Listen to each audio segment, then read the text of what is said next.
बहन की शादी को 6 साल हो गए हैं। मैं कभी उसके घर नहीं गया। ईद शबरात कभी भी अम्मी या अब्बू ही जाते हैं। मेरी बीवी एक दिन मुझसे कहने लगी कि आपकी बहन जब भी घर आती है उसके बच्चे घर का हाल बिगाड़ देते हैं, खर्चा डबल हो जाता है।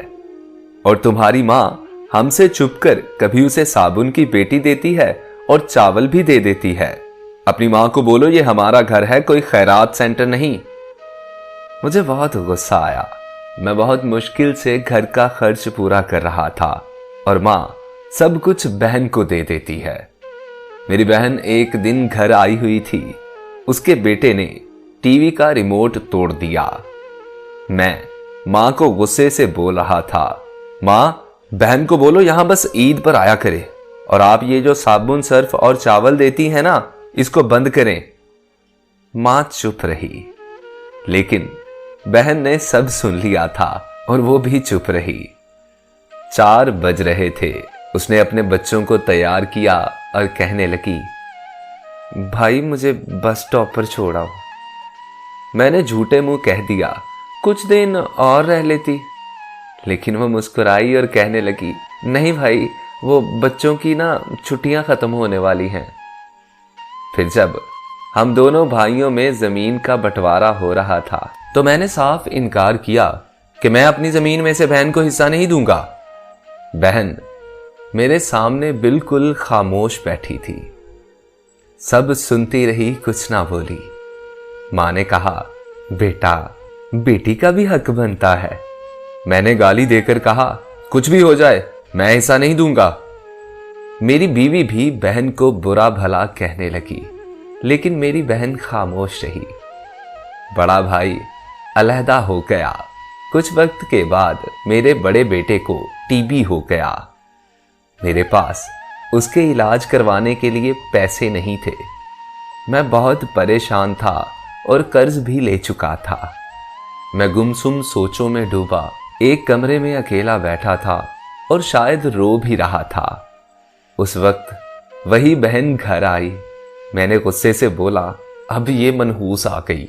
फिर मैंने बीवी से बोला कि बहन के लिए कुछ बना दो, आ गई है ये। मेरी बीवी कहने लगी, कोई जरूरत नहीं गोश्त या कुछ और बनाने की।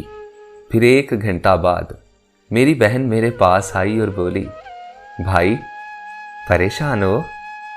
बहन ने मेरे सर पर हाथ फेरा और कहने लगी, बड़ी बहन हूं तुम्हारी, गोदी में खिलाया है मैंने तुम्हें, देखो अब इतने बड़े हो गए हो कि मुझसे भी बड़े लगते हो।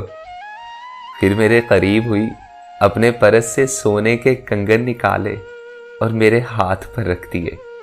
फिर आहिस्ता से कान में बोली, पागल तू ऐਵੇਂ परेशान होता है। बच्चे स्कूल थे, मैंने सोचा दौड़ते दौड़ते भाई से मिलाऊं। ये कंगन बेच, अपना खर्चा कर और बेटे का इलाज करवा। कमलिया टेंशन न लिया कर, शक्ल तो देख क्या हालत बना ली है। मैं खामोश था, बहन की तरफ देखे जा रहा था। वो आहिस्ता से बोली, किसी को बताना ना कंगन के बारे में, तुम्हें मेरी कसम है। मेरे सर पर उसने बोसा दिया और 1000 रुपये मुझे दिए। शायद ये उसकी जमा पूंजी थी। वो 1000 रुपये का नोट मेरी जेब में डाल के बोली, बच्चों को गोश्त ला देना और परेशान ना हुआ कर ऐसे मेरे होते हुए। वो जल्दी जाने लगी। मैंने उसके पैरों की तरफ देखा। टूटी हुई जूती पहनी थी उसने और फटा पुराना सा दुपट्टा ओढ़ा था। वो जब भी आती थी उसके सर पर वही पुराना दुपट्टा होता था। कुर्बान जाऊं बहन की इस मोहब्बत पे। हम भाई कितने मतलब परस्त होते हैं ना। और बहनें भाइयों का जरा सा दुख नहीं बर्दाश्त कर पाती। हाथ में कंगन पकड़े जोर जोर से रो रहा था।